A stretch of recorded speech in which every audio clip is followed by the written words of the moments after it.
Kok bisa ya ikan kokinya gembul-gembul kayak gitu? Hai teman CSD, welcome back to What Are Those?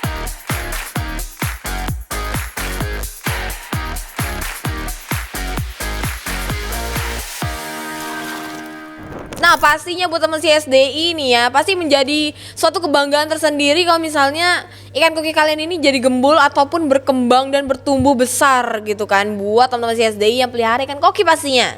Nah buat kalian yang masih bingung atau faktor apa sih yang mendukung atau apa aja yang bisa membantu ikan koki kalian itu menjadi gembul. Nah yang pertama ini yang paling basicnya yaitu genetiknya nih teman-teman. Jadi kalian harus bisa pinter-pinter banget buat memilih mana genetik yang bagus, mana yang tidak. Atau bisa dibilang kalian harus pilih bibit-bibit unggulnya gitu teman-teman. Jadi kalian harus pilih yang sangat amat detail gitu ya. Dan kalian harus memilah mana breeder yang baik, mana breeder yang buruk gitu maksudnya.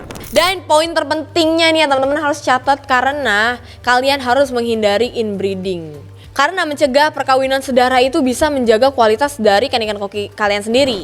Yang kedua yaitu kualitas air nih teman-teman. Seperti pada umumnya ya ikan-ikan hias itu harus, apalagi yang di dalam akuarium harus diganti airnya secara rutin teman-teman. Nah kalau misalnya ikan koki kalian itu bagusnya pergantiannya itu sekitar 20-30% per minggu teman-teman airnya. Dan setelah itu selain kita menjaga pergantian air secara rutin, kalian juga harus menjaga airnya itu mulai dari filtrasinya pastinya. Nah, gimana sih cara mengetahui airnya itu berkualitas baik atau tidak gitu? Jadi tuh teman CSDI punya beberapa metode di sini yang bisa kalian pilih yaitu untuk menguji kualitas airnya lah ya. Nah, kalian bisa menggunakan test kit yang dimana kalian bisa mengecek pH dari airnya, amonia, nitrat dan juga nitrit sekalipun. Nah, pastinya juga ya di luar dari kalian memelihara ikan koki, pastinya kalian ini mau pelihara apapun pastinya kalian harus memiliki pakan untuk diberikan yang sangat amat bergizi gitu, yang kaya akan mineralnya, terus mengandung protein yang tinggi dan juga harus memiliki kandungan vitamin gitu teman-teman. Dan untuk ikan koki ini bagusnya mereka ini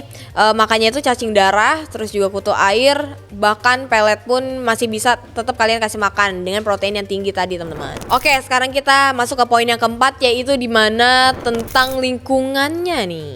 Ikan koki ini nih teman-teman pastinya kalian kalau memelihara ikan lah ya pasti harus memiliki lingkungan yang kondusif di mana areanya, terus luasnya, panjang lebar dari tempat tinggalnya mereka itu pasti berpengaruh akan pertumbuhan ikan-ikan yang ada di dalam akuariumnya, termasuk ikan koki satu ini. Pastiin kalian itu memelihara di akuarium yang ukurannya itu cukup lebar teman-teman. Jadi mereka ini bisa mempertunjukkan dan memperlihatkan pertumbuhan mereka ini secara maksimal gitu. Selanjutnya adalah oksigenasi yang baik pastinya nih teman-teman. Jangan lupa juga ya dengan akuarium kalian yang cantik dan juga udah makannya cukup, terus suhu airnya pas, kalian juga harus tetap memberikan oksigen bagi mereka teman-teman dengan kadar yang cukup ya. Dan juga jangan lupa buat memberikan pencahayaan yang cukup nih teman-teman ke akuarium kalian yang dimana ditinggalin sama si ikan kokinya. Apalagi kalau misalnya akuarium kalian ini memiliki tanaman air yang membutuhkan cahaya ya. Jadi dia ini bisa meregenerasi ataupun berfotosintesis lah.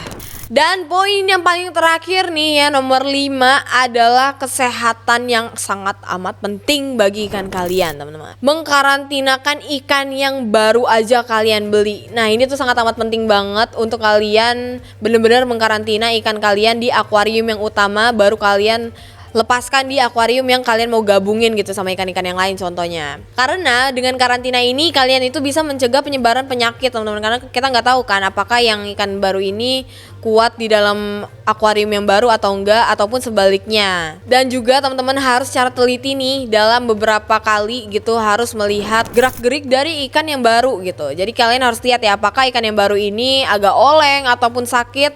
Jadi kalian harus melihat secara detail. Karena kalau misalnya sakit kalian harus cepat-cepat mengkarantina lagi nih, mengisolasi mereka ke tempat yang aman dan tempat yang baru agar tidak terjadi penyebaran penyakit yang kayak aku tadi bilang. Nah kalau menurut teman CSDI lainnya kayak gimana tentang tips-tips dan juga trik cara mempercepat atau memperbesar atau menggembulkan ikan kokinya? Tipsnya dong boleh di kolom komentar di bawah. Anyway, buat teman-teman CSDI yang penasaran sama produk-produk SDI seperti akuarium ataupun juga aerator yang tadi aku udah pernah bilang, terus tadi juga ada lampu-lampuan karena SDI pastinya punya banyak banget perlengkapan akuarium sangat amat lengkap. Terakhir aku Agnes dan sampai jumpa lagi di What Are Those selanjutnya. Bye bye.